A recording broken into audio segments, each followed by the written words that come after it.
হযরত উসমান কেমন দামি সাহাবী, যিনি ছিলেন মুসলমানদের মধ্যে সবচাইতে ধনী সাহাবী, যিনাকে বলা হয় উসমানে গনি রাদিয়াল্লাহু তাআলা আনহু।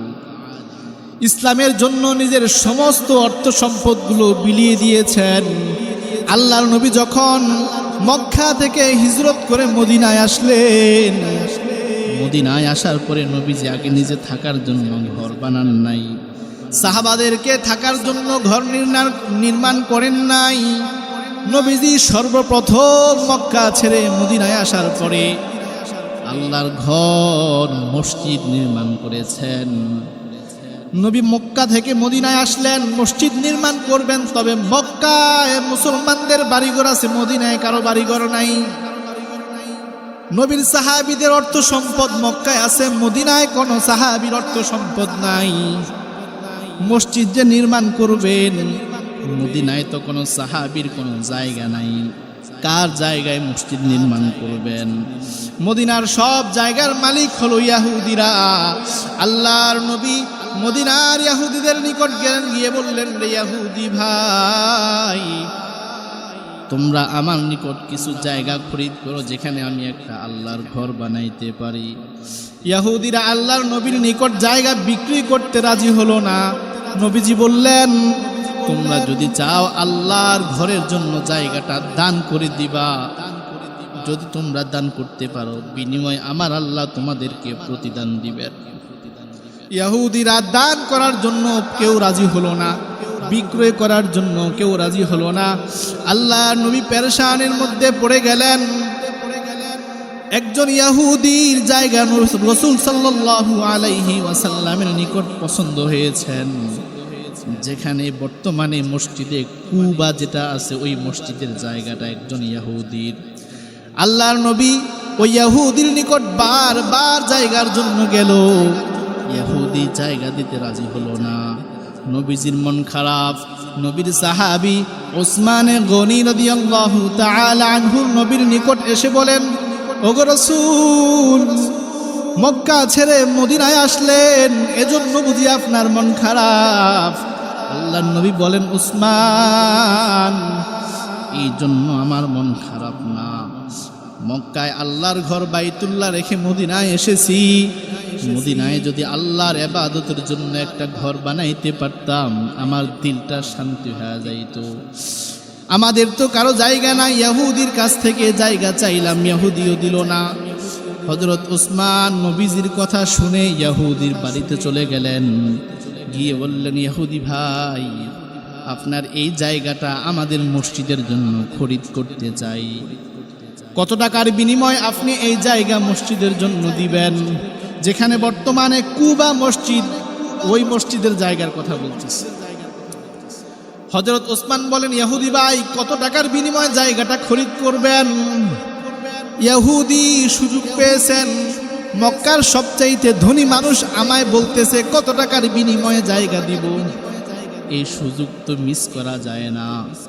ইহুদি বলে, উসমান, তোমার যত সম্পদ আছে সমস্ত সম্পদের বিনিময় আমি এই জায়গাটা তোমার নিকট বিক্রয় করব। হযরত উসমান এক মুহূর্ত দেরি করলেন না, নিজের সারা জীবনের উপার্জিত সমস্ত সম্পদগুলো ইহুদির নামে দলিল করে দিয়ে জায়গার দলিলটা ইহুদির কাছ থেকে নিয়ে নিলেন। নবীজির নিকট চলে গেলেন। নবীজি কান্না করতেছেন, মন খারাপ। নবীজি উসমানের হাতে মসজিদের জায়গার দলিল দেখা খুশি হয়ে গেছেন। ইহুদি ওইদিকে মনে মনে চিন্তা করতেছেন, কি আশ্চর্য মানুষ, সামান্য একটা জায়গা খরিদ করলো তার সমস্ত অর্থ সম্পদের বিনিময়ে। মুসলমানরা কেন এতটা পাগল, আমার একটু দেখা দরকার। ওই ইহুদি উসমান রাদিয়াল্লাহু তাআলা আনহুর পিছনে হাঁটতে হাঁটতে হাঁটতে হাঁটতে নবীজির কাছে চলে আসলেন। দূর থেকে দাঁড়াইয়া দাঁড়াইয়া দেখতেছেন হযরত উসমানকে নবী জড়াইয়া ধরে বলতেছেন, উসমান, তুমি যেই পরিমাণ ইসলামের জন্য কল্যাণ করেছো, ইসলামের জন্য যত পরিমাণ উপকার করেছো, অন্য কোনো সাহাবী এত উপকার করেন নাই। আমার আল্লাহ বিনিময় তোমাকে জান্নাত দিয়ে দিবেন। ইহুদি দূর থেকে চিন্তা করতেছেন, মুসলমান ধর্ম যদি সত্য না হয়, একটা মানুষ তার জীবনের সমস্ত সম্পদগুলো ইসলামের জন্য বিলিয়ে দিতে পারত না। নিশ্চয়ই ইসলাম এটা সত্য ধর্ম। ইহুদি দৌড়ায়া নবীর সামনে আসলেন, নবীজির হাতে ধরে কান্না করা শুরু করলেন, ওগো নবী, আমি বুঝি নাই, আপনি আমায় ক্ষমা করে দেন। ওসমানের সমস্ত অর্থ সম্পদের দলিল তিনারে ফিরাইয়া দিলাম।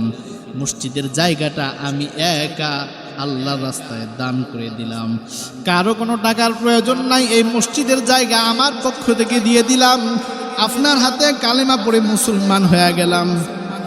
যেখানে বর্তমানে মসজিদে কুবা অবস্থিত, ওই জায়গার কথা বলতেছি। হযরত ওসমানের অবদান যদি বলা শুরু করি শেষ হবে না। হযরত ওসমান এত পরিমাণ ইসলামের জন্য কাজ করেছেন, অন্য কোনো সাহাবী এত পরিমাণ কাজ করতে পারেন নাই। একদিন নবীজি যুদ্ধের ময়দানে রওনা দিবেন। মুসলমানদের অনেকগুলো উট প্রয়োজন, অনেকগুলো ঘোড়া প্রয়োজন, যুদ্ধের সামানা। নবীজি বললেন, সাহাবীরা তোমরা সবাই আমার নিকট এসে বসো, যুদ্ধের জন্য কালেকশন করব, চাঁদা তুলব। নবীজি চতুর্পাশ দিয়ে সব সাহাবাই কেরাম বসলেন। নবীজি বললেন, আমার ডান পাশে যারা আছেন, এখান থেকে এই পাশ থেকে আপনারা 100 ঘোড়া আল্লাহর রাস্তায় যুদ্ধের জন্য দিবেন। ডান পাশে যারা আছে কেউ দাঁড়ায় না, কারণ এত পরিমাণ সমর্থক কোনো সাহাবীর নাই।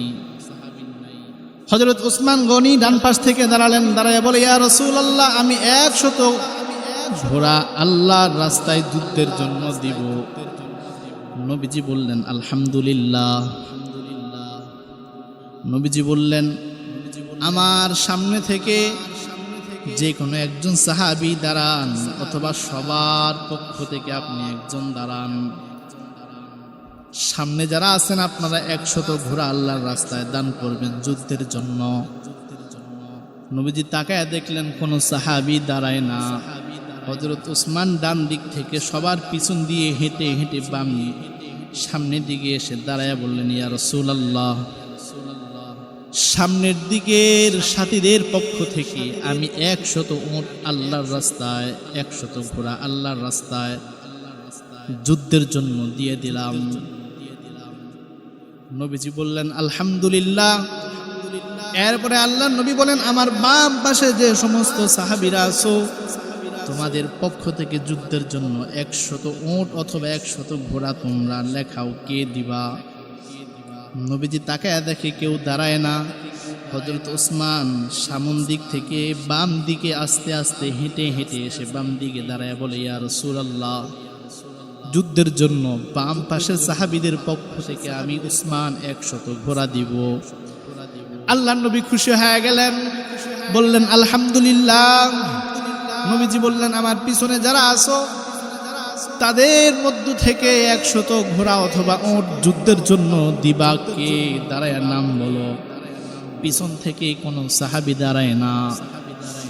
হযরত ওসমান পিছন দিয়ে হেঁটে হেঁটে পিছনে এসে বলতেছে, ইয়া রাসূলুল্লাহ, আপনার পিছনের সাহাবীদের পক্ষ থেকে আমি ওসমান আরো 100 উট 100 ঘোড়া আল্লাহর রাস্তায় যুদ্ধের জন্য দিয়ে দিলাম। আল্লাহ নবী বললেন, সাহাবীরা আমার ওসমানের জন্য জায়গা করে দাও, ওসমানকে আমার কাছে আসতে দাও। নবীজিকে খুশি করার জন্য, ইসলামের জন্য, জিহাদের জন্য ওসমান যে ত্যাগ কোরবানি করেছেন, যে সম্পদ দিয়েছেন, এটা ভুলার মতো না।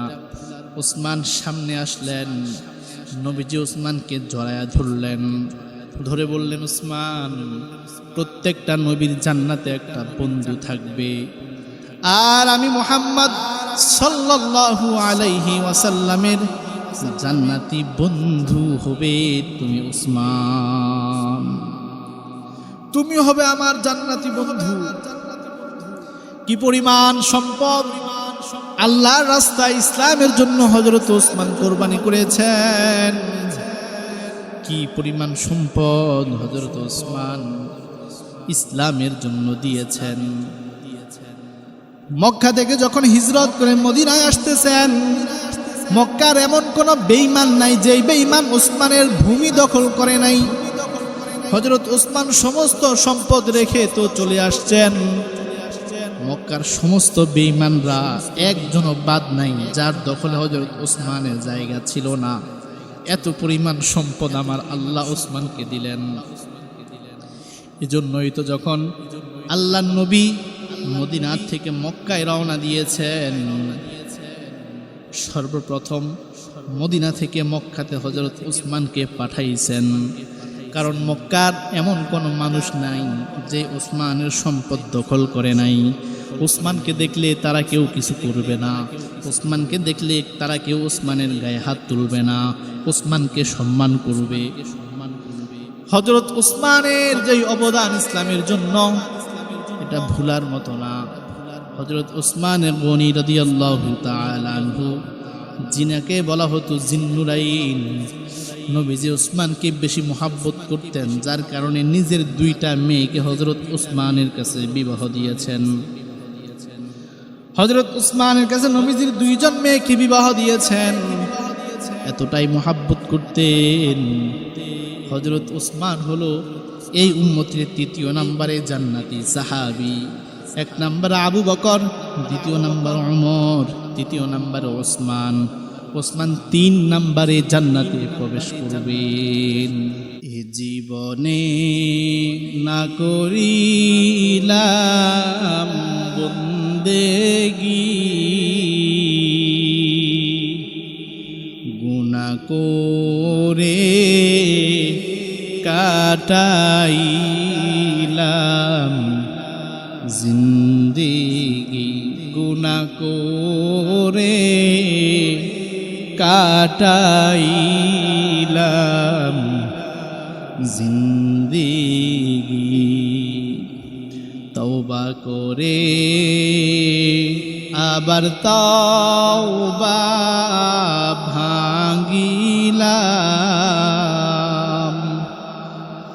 অবশেষে খাঁটি তওবা করিলাম, অবশেষে খাঁটি তওবা করিলাম। আপনি যদি মাফ না করেন বান্দারে, আপনি যদি মাফ না করেন বান্দারে,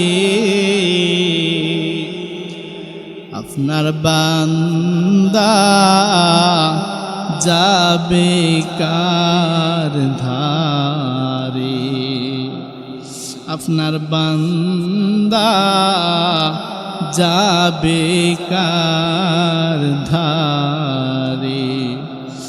আদর করিয়া মানুষ আল্লাহ বানায়া,